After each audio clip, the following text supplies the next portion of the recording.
Okay, everybody, Stephen Key here, and today we have a special guest that I've known for how many years, Todd? Uh, More than a decade going back. So I'm not sure exactly how many, but probably more than both of us would like to admit. Well, I know it's been a few. It's been a few years. Okay, Yeah, but I think what's really important. I know everybody's listening today um, about their invention, right? They're they're working hard. They're protecting it. They're venturing, maybe they're licensing, but there comes a time when they really want to get out there in the news. They want to spread the news about their great invention. that's right. And this is where you come in. So tell us a little bit about what you do. Sure. Well, my business specializes in generating widespread media exposure for innovative products and services, and we actually do a lot of expert branding too. But my niche over the years has been working with companies that are really launching really cool new products. That's what my media contacts are always looking for. So whether it's a TV show or internet site or newspaper or magazine, they're always looking for something to cover. And so I've kind of become a go-to source, if you will, over the past 25 plus years to the media to help them find, cool things to tell their readers and viewers and blog followers and things like that. So, Okay. and the niche that I've kind of carved for myself over the years, I can work with anybody as long as their innovation is just that, innovative. I always tell my clients, I've said this to you before, Stephen, that my media contacts aren't looking for horses or even zebras; they're looking for unicorns.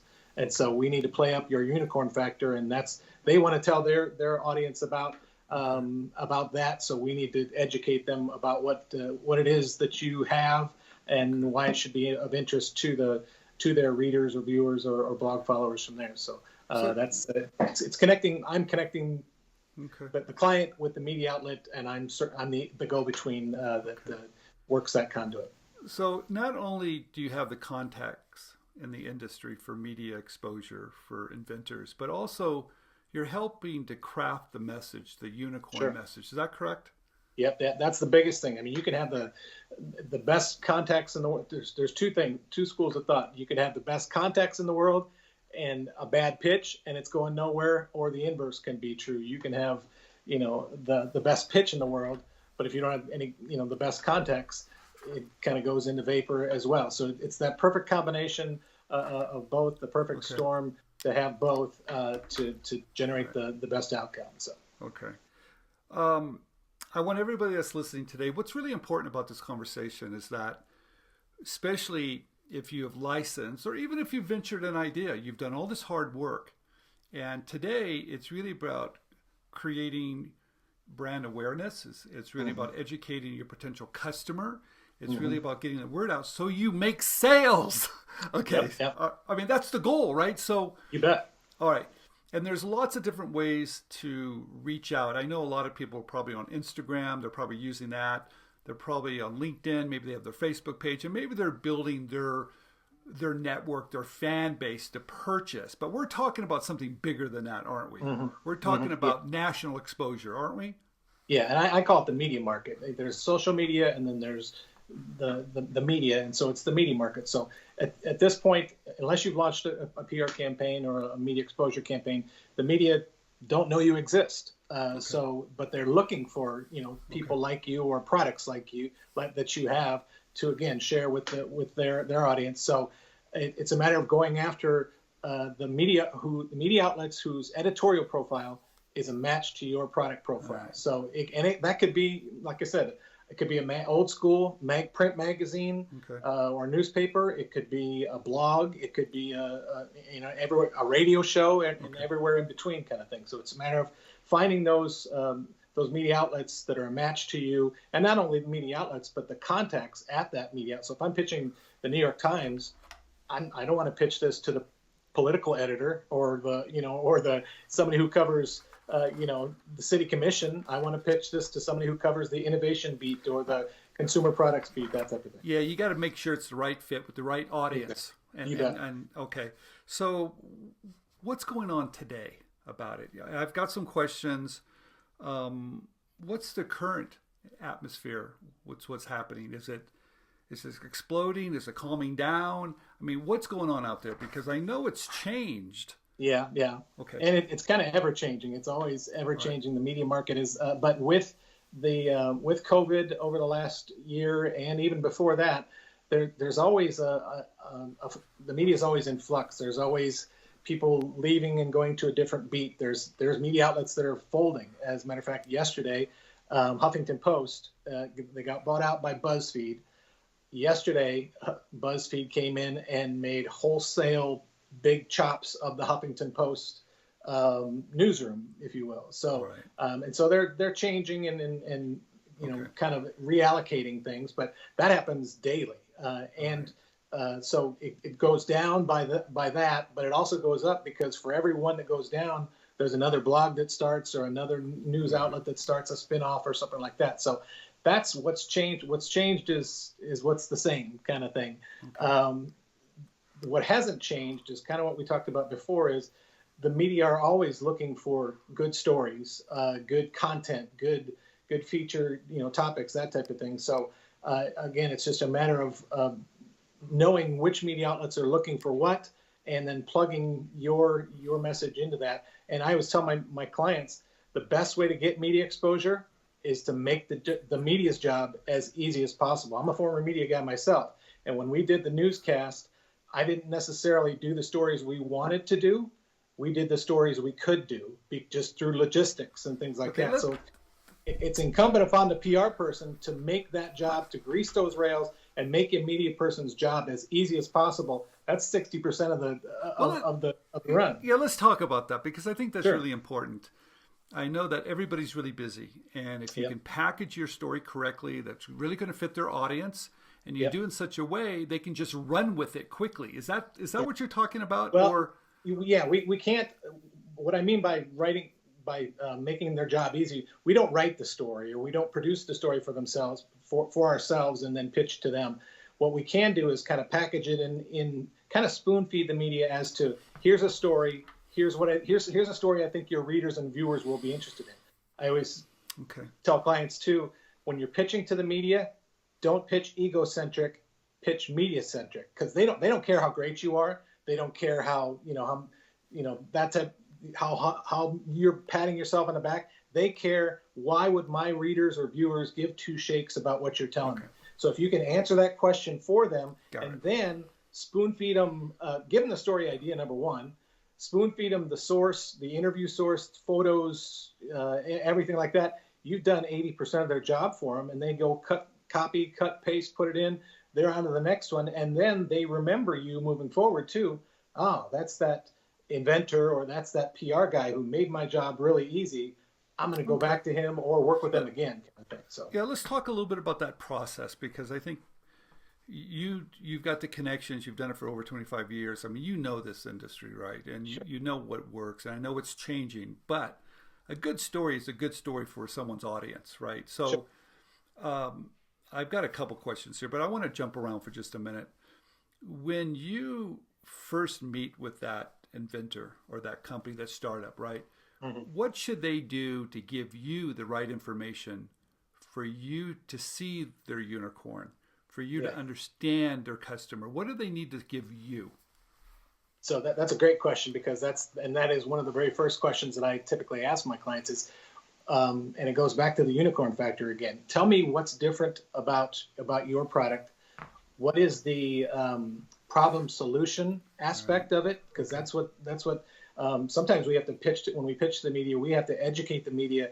Hey, Mr. Editor, Miss Producer, here's the problem that's out there that you haven't covered yet. People are having struggles in the kitchen peeling potatoes, kind of thing, which isn't a big deal. But if you have a potato peeler, it's a really big deal. So you say the old school way of peeling potatoes is wrong, and here's a way to fix it, kind of thing. And if you can do that, then people say, oh, I guess I didn't know there was an issue. So if you can spoon feed the problem solution angle to them, that's what I always ask from my clients. Tell me, what makes you different, makes you that unicorn in the horse and zebra world, and then what's your problem solution angle, kind of thing. And then that way we can make the media message match that, and Okay. that way you're kind of you're creating the news peg and the pitch point to the media in the first couple of lines. Hey, here's an issue that's happening. All right. Here's a Quick. solution to it, and here's a new solution to it All right. that hasn't been covered before. And so if you can say, I don't like the word exclusive, but if you can pitch an unreported angle to the media, they like that a lot. Okay. You know what's really interesting? We always talk about the pitch. We talk about a sell sheet, a one-line benefit statement. We talk about really packaging your point of difference so quick that someone can see it within a second. Sounds like that's the same thing that you're going to need from that inventor, that you're going to give them. Yeah, and the only thing different in what you're talking about in a sell sheet has a lot of marketing speak in it, and that's something the media kind of that's a bullhorn in their ears, and not a good bullhorn. That's a tinny bullhorn in there. They like to hear. I always say we like to pitch facts, not fireworks, from a media interest standpoint, and it's got to have that news peg to it. So they don't want to see superlatives. They don't want to see exclamation points. If I could say anything today, if you're going to send something out to the media and you put an exclamation point in it, then I haven't done my job here today. It just needs to be, again, just facts, not fireworks. Tell me what it is. Tell me what it does. Tell me why I and my media content or my audience will give two shakes about it. And again, then you're halfway there. So let's talk about what you have to do too a little bit, so they understand how hard of work this is. Sure. Okay. Because it's never easy, right? I mean, you've got a connection, you've got the right product, you found the unicorn, you work with an inventor, you found the right media outlet, perfect for their audience, and you send it over to your contact, and they don't get back to you right away. What do you do? Yeah, and I'm a big believer in follow-ups, but there's a fine line between badgering and benefiting when it comes to the media. Now, there's some media that say, you can follow up a couple different times. Some media say, send it to me once and then take me off. Don't send it to me again. Believe me, I'll see it. If I'm not necessarily going to follow up with you, but the overwhelming majority of media contacts that I work with will say, go ahead and follow up with me. If I don't hear, don't hit me up every third day or something like that, but go ahead and follow up with me, because I'm spinning 15 different plates and I'm working 6 weeks in advance, or sometimes a big media outlet's working, magazine is working 4 months in advance kind of thing. So go ahead and follow up as long as it's not, you don't get to the point where it's badgering. And what I like to do, and this is helpful, is always add something new. Don't send the same pitch. Now, you don't have to rewrite the pitch completely, but hey, since we talked to you last, this has happened, and here's the pitch below kind of thing. Or, just change it up a little, maybe change it up a little bit. Sure. And not just send the same thing and expect the same result. Now, also, media people like you said, they're busy. They're incredibly busy. And a good portion of the media responses I get they'll respond and say, okay, looks cool. I'm in the weeds. Call me back in 6 weeks. Okay. Then you keep a file on that, and you follow up and just, you kind of pitch and digest, and let them digest, and then you pitch and digest. I like to launch a campaign about every 10 to 12 days, relaunch the entire campaign again for about depending on how long if the media is still responding and they're happy, keep pitching them kind of thing. But let's talk about, you've got this great story, you're an inventor, and you're trying to get a lot of exposure, and you hire someone like you. And how difficult is it to send it to one? I mean, for the inventor, I want to be on all these channels. I want to be everywhere. So how do you give an exclusive to someone, but you really want more exposure? How do you spin the story differently?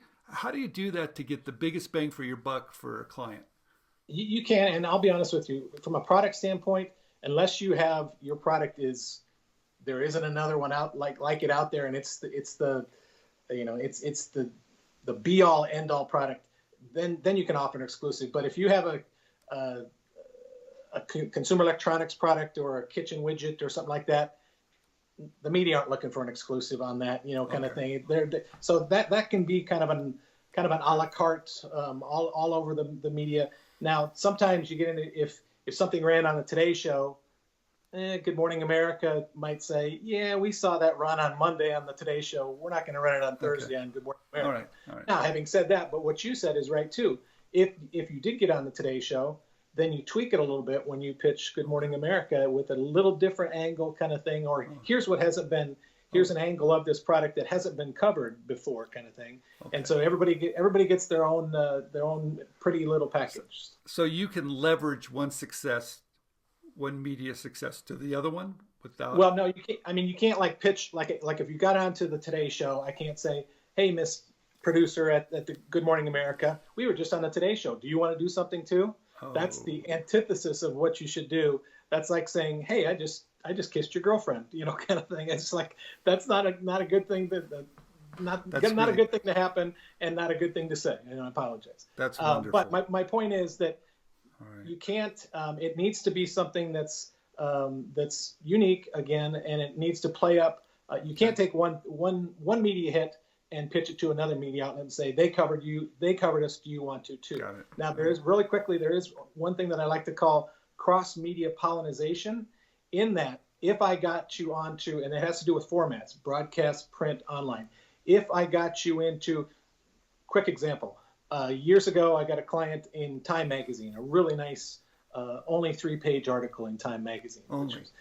Yeah, and so from that, of course I didn't get a call from U.S. News and all these other ones, but I did get a call from Good Morning America saying, hey, we saw your article in Time Magazine for that client. We'd like to do it. So sometimes you can pitch different formats from different hits that you get, but you can't pitch in the same format, if that makes sense. Oh, that makes sense. Good Morning America. Wow. Love it. What about Oprah? Hard to get on Oprah? Do I have to pay to get on Oprah? Well, right now it's very hard because all she does now is the interviews. What about Ellen? Can I get on Ellen? The problem with the morning shows, or I shouldn't say problem, but the challenge with those are almost exclusively now they're on a promotional basis where they, unless there's kind of I have some contacts who do themed features or product roundups, that type of thing. So he or she will go on the show and today we're talking about new health products or new pet accessories or something like that. And so they talk about 6 or 8 or 10 of them, that type of thing. But pitching the Ellen Show or Rachel Ray or The View or Live with Kelly or that type of thing, they're not going to. If they are going to bite on you or bite on your pitch, they're going to say, "Hey, I got your pitch," and you're going to get a call from the advertising or what's called product integrations department. They're going to say, "We love this. We love this a lot." So all we need is $10,500 and 220 samples to give to every one of our audience members, kind of thing. So that's tough for a new inventor to do. All right, thank you for pulling back the curtain on that situation. I have one last question. How important is to tie your story with something that's current in the news? Is that important? It is to a degree, but also keep in mind editorial lead times. Anything that we're pitching right now, like right now I'm pitching summer, products and things. So I'm working anywhere from, I like to say 6 weeks to 6 months in advance kind of thing. Now, having said that, online media can be what I call quick twitch. They can kind of respond a little bit quicker, but most media are slow trudge. So you got your quick twitch media that can respond quickly, and those are a quick little mommy blog maybe. But the slow trudge media are the big magazines and newspapers, that type of thing. So if you can tie something to a current event, that's great. But also you run into the challenge too that sets a time period or it sets a time frame on it. And so if I'm pitching something that for X period of time, and that media outlet is already on editorial lead time working in June, and the product is in May, or the pitch line is for May, they're past it already. No. So I pitch evergreen, and you can say you can pitch something that ties to a localized or a time-based type thing, but then also say, and if make sure you say in your media messaging if you're already past that in your editorial calendar, and then give them a secondary media pitch angle to go from. Yeah, the reason why I'm asking, there was a show called The Big Idea with the Donnie Deutsch. Sure. And I had sent them a pitch letter, got it to the executive producer, and I got a call back fairly fast. And they asked me the following week to come out to New York to shoot that fast. Is that typical? That was part of my experience. I was a little surprised how fast that went. Sometimes it really depends on what their editorial lead time are, and if they're a live TV show, sometimes that can be. Now, if you're, and to answer your question in a wishy-washy way, it really depends on the media outlet. There can be a national media, like maybe CBS This Morning could bite on something really quick, but GMA is working on a 8-week lead time or something like that. Okay. But it really depends on the topic too. Maybe they hit you or you hit them for National Inventors Week or something like that, and they bid on that kind of angle. Okay. Or there's also what we call in the media in donut holes too, where the media plan X number of media coverage, and then they leave little holes in their coverage, so that at the last minute they can plug something in that might be current events, or that might be breaking news kind of thing. So in that situation, maybe they plugged you in that regard, but I'm not sure. Okay, so let's say last question. I could ask you a ton of questions, but I won't. I'm not quite ready yet. We haven't hit the retails, but we're getting close. Is that too early to get media exposure? Yeah, I'm glad we're finishing with this question because it's very, very important. 99.867% of the media won't even look at you until the product is on the market. And the reason is because they want to tell their readers and viewers and blog followers about this product. Okay. And so if you pitch it to them and say, hey, here's this cool product, invariably, if it is really cool and it is what you say it is, they say, this is great. Can I get a sample? Oh, but it's not available for 6 weeks. And then that media outlet makes a little note in his book. This guy sent me a pre-market pitch. And so and like we talked before the phone call last week, you get one shot sometimes. So if you've made that pitch and you've exhausted the air in that room, then it's not gonna be there the next time. So wait till you're ready for market, purchasable by consumers. That's what they're looking for. And another thing too, real quickly, the media, they know that their audience, if it's a real cool product, they know that their audience is going to bite on it. And so if they don't get it, what used to happen to me at the TV station when we did a cool product thing, we get calls to the newsroom, right and left. Hey, you did this story on this really cool product. I want to buy it, but I can't find it. Oh. And so media people just do that for survival. Just they want to make sure that it can be on Amazon or on your site or available in stores, but it has to be to that level. And then also from a sometimes clients will want us to do like a crowdfunding campaign or media exposure for a crowdfunding campaign. That goes to the same thing. Media outlets will say, we can't do anything with this product unless it's really, really cool and gee whiz factor is way through the roof kind of thing. But so product needs to be fully developed on the market and purchasable by consumers, and then the media love you. Got it. Hey, Todd, thank you for coming on. We're going to put all your information down below. If you're watching this, you need some help, information down below, how to get a hold of Todd. He can help you get out there and sell more product. Stephen Key here. Todd, thank you very much. You bet.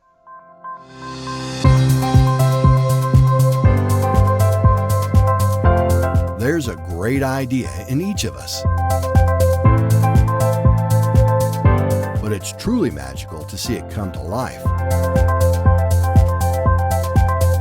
Sharing your creativity with the world has never been easier. We can help.